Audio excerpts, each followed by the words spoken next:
I've used the word power grab. Do you think that that fairly characterizes what's going on with the coalition? That this is all about grabbing What power is there to grab? You have to.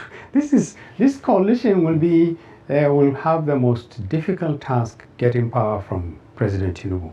Right now, President Tinubu knows that the huge part of this country is not with him.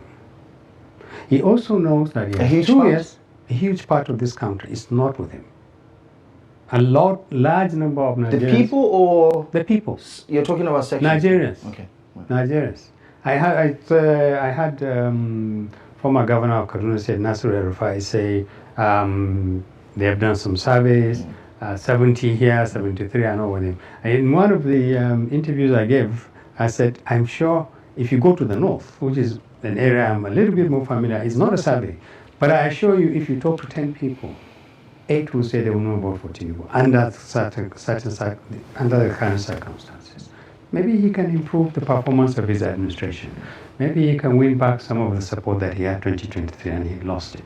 But the point is that you have a president who does not want to lose in 2027, who is immensely powerful as a person, as a president now, who has all these governors and ministers and National Assembly all tiptoeing around him because he has massive, massive power and influence to even determine whether they come back or not. And they are going around saying, this is our leader and he's coming back in 2027. Do you think, he politically speaking, the president has better reinforcement now than he had in 2023? Yeah. He's a lot more powerful. In 2023, look, he had to literally enter into a very risky coalition and tap into a fault line, faith in this country. It's very risky, but it worked for him. The Muslim ticket requires some courage and some foolhardiness. In today's Nigeria, you float a Muslim ticket and you win. That means you must have created massive promises, deals, persuasions with Muslims. Because the entire Muslim, Christian, non-Muslim community, almost the entire non-Muslim community, didn't go with that. So he knows. Now, if he loses that Muslim vote, he's exposed substantially. He has to recreate it. The only way he can recreate it, especially in the north where the population of the voters is to now go to the Christian north. There is a problem with the Christian north. The reasons that the Muslim northerners are lukewarm about Tinubu is the same reason why the northern Christians will be lukewarm. This is a president who has not fixed our security. He hasn't fixed hunger. He hasn't fixed our roads and infrastructure. Should we really trust him with 4 years of our lives just because of faith? This is the Muslim had been president for 8 years. He hasn't improved the lives of Muslims. Another president has taken over. And the Muslims are no better off than we are. This is how the northern Christians are likely to think. Should we trust this man who has just ditched his fellow Muslim, Kashim Shettima, and he wants one of us? So do you agree with Hakeem Baba-Ahmed when he said that a very large population of Nigeria, 8 out of every 10 people you census, would tell you they don't like Bola Tinubu and they will want him out in 2027? Do you also agree with him that the coalition will have a very difficult task on their hand in wrestling power out of the hands of Bola Tinubu? Do you also agree now that, as you can see, this identity politics of religion, ethnicity, and tribes does not equate to good governance and policies that would lead to the betterment of the Nigerian people and their lots? In a perfect democracy, it would have been easy to wrestle power out of this Bola Tinubu's hands.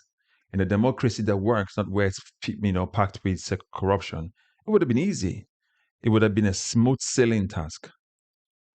But when you have the election body, INEC, who's already in camp with Bola Tinubu and the APC, who's become a stumbling block, an impediment to the furtherance of good democracy and good leadership in Nigeria, Indeed, you would also want to conclude that the coalition will have a very difficult task on their hands to wrestle power out of the hands of Bola Tinubu, just as Hakeem Baba-Ahmed said here. You would have to agree with that. Because if a president is largely unpopular, the most unpopular president we ever had in Nigeria, as bad as Buhari was, Bola Tinubu were more unpopular than him. As bad as Nigerians didn't like the PDP, the APC has become so cantankerous and cancerous to our system. Nigerians want to spit them out like bat disease and do away with them. But the task is now more difficult. Because if you could have a president who's not the president of the nation, where he had to make unholy deals, bribe, corrupt, rig elections to get into power to become the president, do you think he will want to lose in 2027 so that it will not be ascribed to his name as a one-time president? He will do everything, even cause chaos in all the political parties and call them internally displaced people, politically speaking, so that he can further his own personal ambition. Because remember, don't forget, all those defections, it's not because they love Bola Tinubu. They're defecting because they know that they don't want to get rigged in 2027. These politicians, the politicians defecting from the Labour Party, from NNPP, from PDP to the APC, they're all aware of the fact that if a person can rig election when he was not the president or was not holding a political office order, then he will rig the election when he's not the president. So they'll look for their political survivability here, even if it means the country burning. So when you take into account all these political permutations, you're largely going to conclude that, yes, it will be very, very difficult.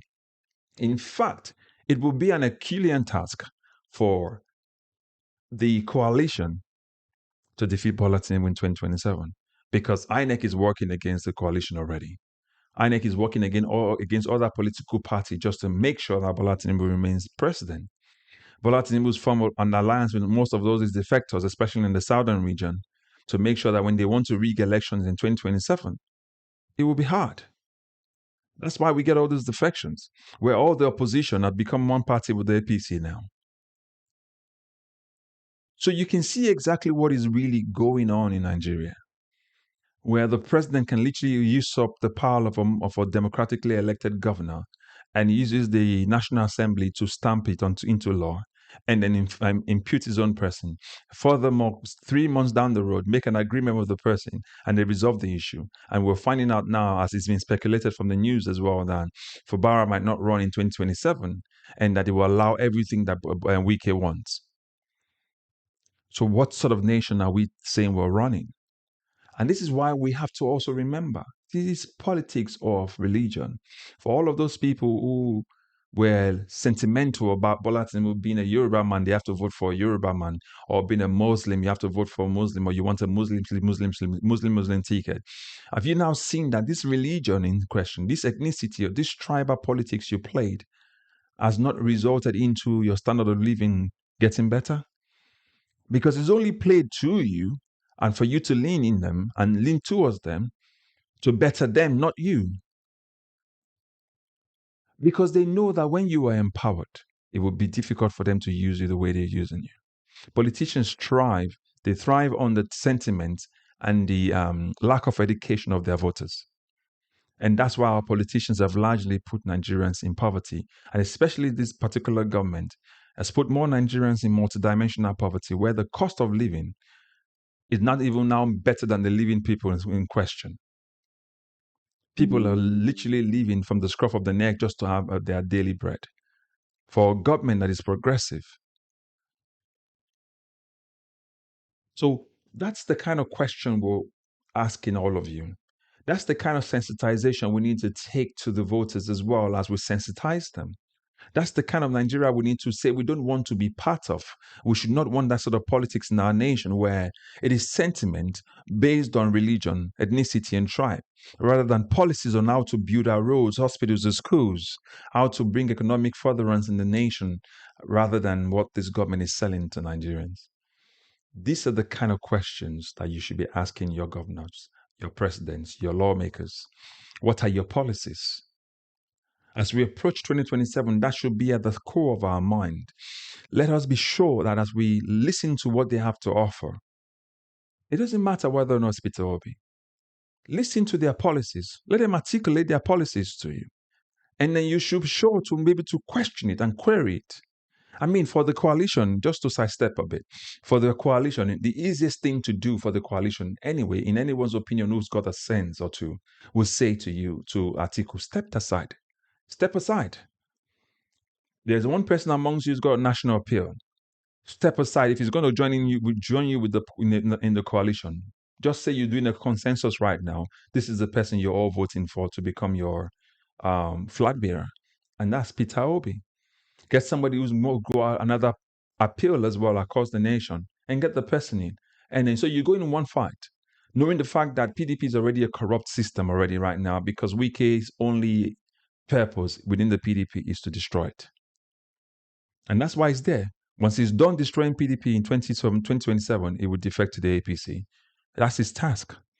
Bola Tinubu was playing the long-term game, giving him free hands to reign around and do whatever he needs to, because at the end of the day, it will favor him. So I want you to put in the comment section what you think and what your take is about this entire kerfuffle happening right now. And if you agree with Hakeem here, whether or not that Bola Tinubu is largely unpopular. 8 out of every 10 people will not vote him in 2027. And also that the coalition is going to be, because they're going to find it very difficult to wrestle power again out of the hands of the current government, or out of the hands of Bola Tinubu. But remember, we have to move our nation forward. So put your comments in the comment section. Let's have this conversation together.